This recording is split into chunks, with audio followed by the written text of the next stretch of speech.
சிற்றணுவாகிய நமது தில்லை நடராஜர் ஒரு சுத்த தேகி ஆவார். இவர் கர்ம சித்திகளை பெற்றுள்ளதால் இவரை வள்ளலார் கர்ம சித்தர் என்று அழைக்கின்றார். சிற்றணுவாகிய நமது தில்லை நடராஜர் பெற்ற கர்ம சித்திகள் பின்வருமாறு: அணிமா துரும்பை மலையாக்குவது, மகிமா மலையை துரும்பாக்குவது, கரிமா மலையை ஒன்றுமில்லாமல் செய்வது, லகிமா ஒன்றுமில்லாத இடத்தில் அநேகங்கள் செய்வது, பிராத்தி வேண்டுவன அடைதல், ஈசத்துவம் குளிகை வல்லபத்தாலெங்கும் செல்லுதல், வசித்துவம் எழுவகை தோற்றமாகிய தேவ மனுஷ்ய நரக மிருக பக்ஷி ஊர்வன விருட்சம் முதலியவற்றை தன்வசப்படுத்துதல்.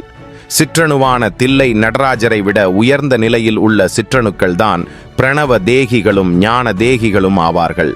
நம்மை போன்ற சிற்றணுக்களை வேதிக்கின்றவரே இயற்கை உண்மையரான அருட்பெருஞ்சோதி ஆண்டவர்.